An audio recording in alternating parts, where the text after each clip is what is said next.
Bonjour.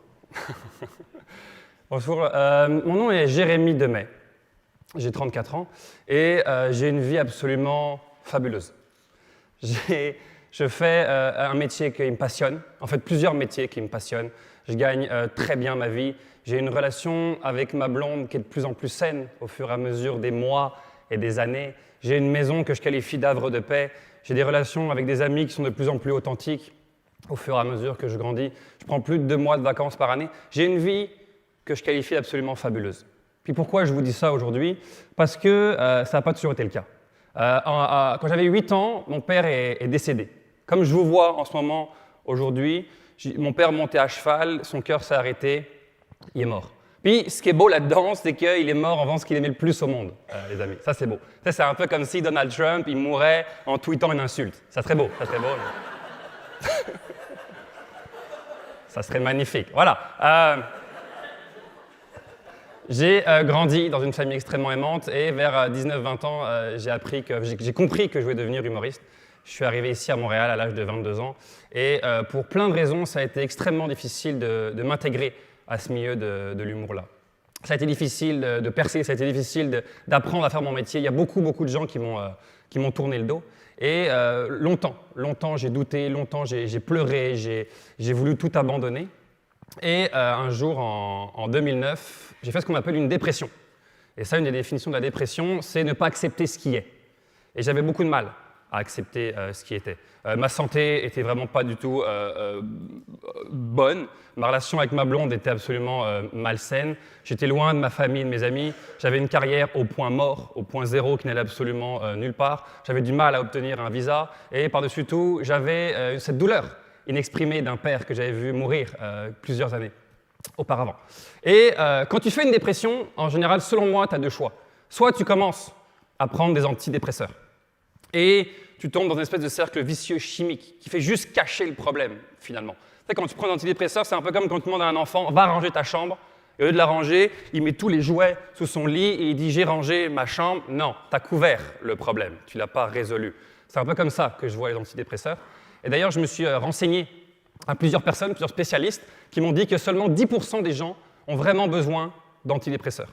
Les autres 90%, donc les gens, dans mon cas, moi, peuvent s'en sortir sans. Et oui, ça va être beaucoup plus long et beaucoup plus périlleux, mais il y a une façon de le faire. Et c'est ça que j'ai choisi de faire quand j'ai eu ma dépression. Et quand je vous dis une dépression, là, des fois ma blonde arrivait à la maison, elle me retrouvait habillé dans son lit, mes chaussures aux pieds. Là. Quand tu n'as même pas le courage d'enlever tes chaussures, tu ne te sens pas bien, en général. Ou alors tu as une trop grosse bedaine puis tu n'arrives pas à te baisser. Mais ça, c'est un autre problème. J'ai décidé de renaître. J'ai demandé à la vie, j'ai dit « donne-moi tout ce que tu peux. Montre-moi tout ce que je peux faire pour aller vers un meilleur. » Et j'ai tout essayé. Tout ce que je pouvais essayer, j'ai lu des dizaines de livres, j'ai suivi des thérapies, j'ai regardé des centaines de conférences, j'ai fait de l'homéopathie, j'ai fait de l'acupuncture, j'ai fait de l'hypnothérapie, j'ai fait tout ce que je pouvais faire, tout ce qu'on me donnait, j'allais vers ça. Et plus je faisais ça, plus je découvrais différents outils, plus ma vie s'améliorait.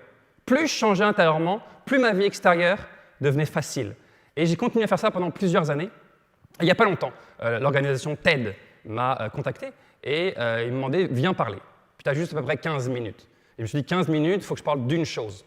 C'est quoi la chose la plus importante, selon moi, qui m'a aidé le plus? Et la réponse de ça se trouve dans la question « c'est quoi le bonheur ?» Vous savez, c'est cette question que tout le monde se pose, surtout depuis les dernières années. C'est presque devenu un classique, presque cliché, c'est quoi le bonheur? Et chaque personne a sa définition du bonheur.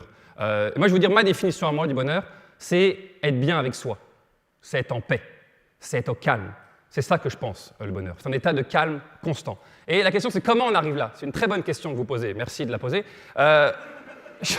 Chaque être humain ressemble à ça. Merci pour mes talents de graphiste. Chaque être humain, selon moi, ressemble à ça. C'est quoi les croix? C'est des programmations qu'on a prises dans notre vie, souvent entre 0 et 7 ans. Toutes ces choses-là sont des choses qui sont ancrées en nous, qui sont enracinées en nous depuis qu'on est tout petit. Et c'est toutes des choses qu'on a vécues. C'est peut-être des choses qu'on a prises de nos parents, c'est peut-être des traumatismes, des peurs, des deuils, des hontes, des abandons, un père qui t'a battu, une mère qui t'a violé, peu importe ce que c'est. On a tous vécu nos choses et on a tous des choses ancrées en nous qui sont arrivées, comme j'ai dit, entre 0 et 7 ans. Ce qui fait que quand on grandit dans la vie, et qu'il arrive des différentes sortes de situations, on ne réagit pas en fonction de la situation, on réagit en fonction de notre passé, de nos programmations mentales. Et donc l'idée de ça, l'idée du bonheur, d'être en paix, c'est d'arriver éventuellement à ça, de tendre vers ça. Vous voyez, il y en a un qui fait la gueule et il y en a un qui sourit, parce qu'il est beaucoup plus heureux, naturellement. Et la question, c'est comment? C'est comment arriver là? Et c'est une très bonne question, parce que, vous voyez, moi, ce que je pense dans la vie, j'ai lu une phrase un jour que j'ai trouvée merveilleuse, c'est dans la vie, on n'attire pas ce qu'on veut. Dans la vie, on attire ce qu'on est. Et je le répète parce que c'est important, on n'attire pas ce qu'on veut, on attire ce qu'on est. Hein? Vous savez, souvent, on est comme on est tous une sorte de boule d'énergie, on vibre tous de l'énergie. Et cette énergie-là est composée de deux choses, ce qu'on pense, le conscient, et ce qu'on ressent, l'inconscient, donc les programmations qu'on s'est mis dans notre corps. Et souvent, c'est l'inconscient qui gagne. Donc si, mettons, dans la vie, tu te dis « moi, je veux de l'argent hein, », le célèbre « demandez, vous recevrez ». Moi, je veux de l'argent, je veux devenir millionnaire. Ça, c'est ce que tu penses consciemment. Mais que inconsciemment, ce que tu te dis, c'est l'argent a séparé mes parents. L'argent fait qu'il y a des pays qui sont en guerre depuis des années. L'argent fait que des politiciens deviennent véreux et font tout pour absolument gagner cet argent-là. Donc une mauvaise image de l'argent, inconsciemment. Ce qui fait que votre énergie vibre entre ces deux choses-là. Et souvent, c'est l'inconscient qui prend le dessus sur le conscient. Donc toute votre vie, vous avez passé à avoir du mal, surtout dans la pénurie, avoir un peu d'argent, plus d'argent, un peu d'argent, plus d'argent, et vous n'allez jamais être capable de vous en sortir, tout simplement parce que vous avez une programmation en vous qui ressemble à ça. Donc la question, c'est comment? Comment tendre des croix à plus de croix? Comment tendre d'une vie agitée, d'une vie souffrante, à une vie plus simple, plus libre? Moi, j'ai découvert 4 moyens. Il en existe beaucoup d'autres, mais c'est les moyens que personnellement j'ai expérimentés. Le premier qui m'a beaucoup aidé, c'est le yoga. Je ne sais pas s'il y en a qui font du yoga. Est-ce qu'il y en a qui font du yoga? Oui. La définition du yoga, vous la connaissez sûrement, c'est unir le corps et l'esprit pour qu'ils ne fassent plus qu'un. Moi, j'ai essayé le yoga. Ma définition à moi, c'est imposer à ton corps des positions improbables que ton esprit n'a pas du tout envie de faire dans la vie. Écoute, il y a des positions en yoga, c'est n'importe quoi. Là. Des fois, je suis chez moi, je fais des positions. Même mon chat me regarde et il est comme hey, « Caroline, même moi, je ne ferais pas ça. » Non, non, non. Et il se lèche le cul. Tu comprends? Fait que j'ai essayé le yoga et c'est absolument merveilleux, je vous le recommande. Ça nous permet d'être complètement présents à ce qu'on fait et de ressentir notre corps. D'ailleurs, s'il y en a qui se mettent au yoga, ce que j'ai fait dernièrement, j'en fais le soir. Avant de me coucher, tu dors beaucoup plus sereinement et calmement. Deuxième outil qui m'a beaucoup aidé à déraciner mes programmations, c'est la méditation. Levez la main les gens qui méditent.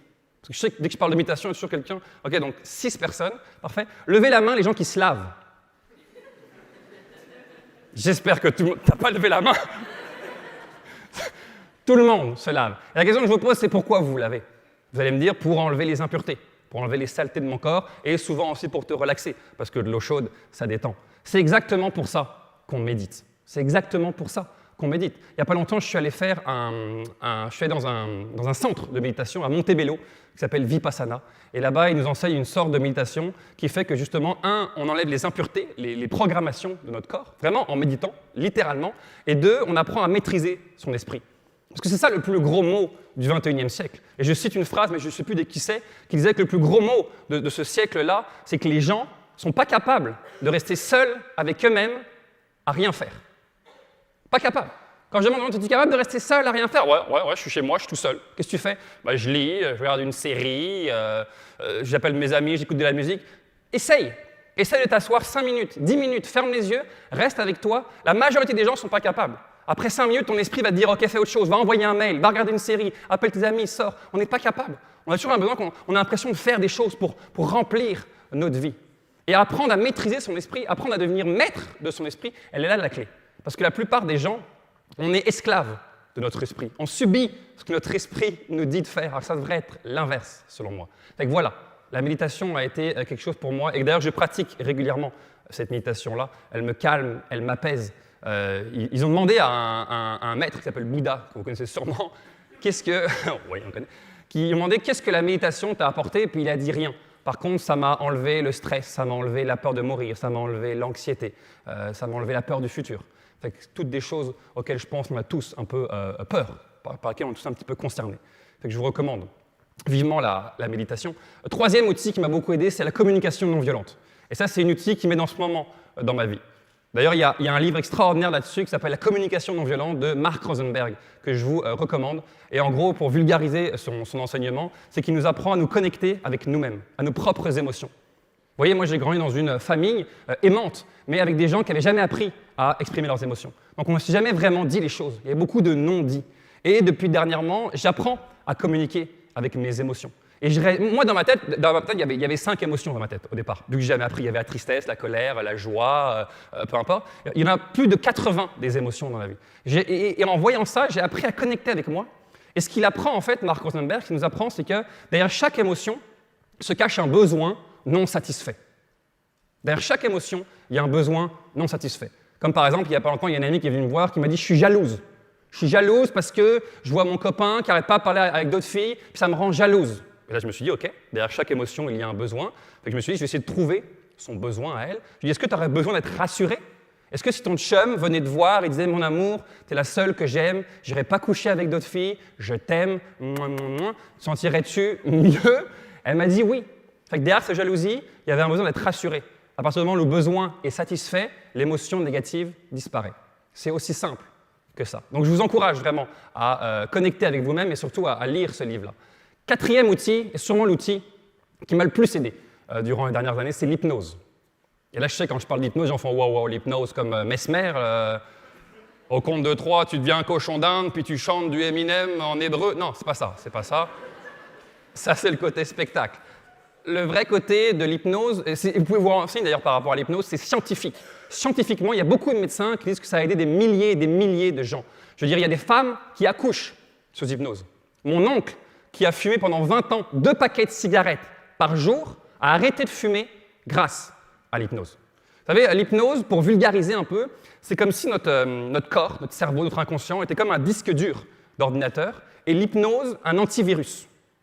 Parce que, j'imagine que vous le savez sûrement, le corps a des pouvoirs d'auto-guérison. Quand vous vous coupez, 3-4 jours plus tard, ça cicatrise. C'est pareil par rapport à ces blessures-là. Le corps a des pouvoirs d'auto-guérir ça. Sauf que ça prend des moyens comme l'hypnose. Et selon moi, l'hypnose est un des moyens les plus forts et surtout les plus rapides d'aller déterrer tout ça. Voilà. Mais overall, c'est ça que je veux encourager les gens à faire. C'est à se guérir. Je me suis rendu compte que plus je me guérissais à l'intérieur, plus j'enlevais chaque croix et plus ma vie devenait simple. C'est un peu comme ça que je vois les choses. Vous savez, moi, j'ai longtemps forcé dans la vie. J'ai longtemps pensé qu'il fallait forcer pour avoir plus d'argent, pour avoir plus de célébrités dans mon cas, plus de fans Facebook, pour courir après les projets, après les gens. Et puis le jour où j'ai compris qu'on attire ce qu'on est, j'ai réalisé que plus je vais me nettoyer et plus les choses vont arriver librement. Et puis dans ma vie, je l'expérimente en ce moment. J'ai plus à forcer. Je ne force plus. Quand je vous disais que ma vie est fabuleuse, elle est fabuleuse, mais elle est simple. Je me rappelle, avant, je voulais courir un sprint. Aujourd'hui, je suis sur place, puis les choses arrivent toutes seules, simplement, parce que j'ai retiré, ou en tout cas une partie de ces choses-là. Je pense que la vie, c'est un peu comme une rivière. Là, c'est bizarre comme analogie, mais je pense qu'on est tous comme une rivière et que tous ces problèmes-là, toutes ces programmations mentales-là qu'on a pris dans notre vie sont des rochers qui sont mis au travers de la rivière. Et au bout d'un moment, il y a tellement de rochers que ça fait un barrage et l'eau ne peut plus passer. Fait que l'eau essaye de forcer pour passer. L'eau essaie de passer au-dessus, passer à côté. On veut forcer. C'est ce qu'on fait souvent dans notre vie. Mais je me suis rendu compte qu'en enlevant ça, qu'en enlevant ces blessures-là, qu'en enlevant ces programmations-là, qu'en déprogrammant, j'enlevais une roche, une à une, et l'eau coulait de plus en plus simplement. Fait que c'est ça que je nous suggère à tous pour être heureux. C'est de nous guérir pour que la vie puisse couler tout simplement. Merci beaucoup.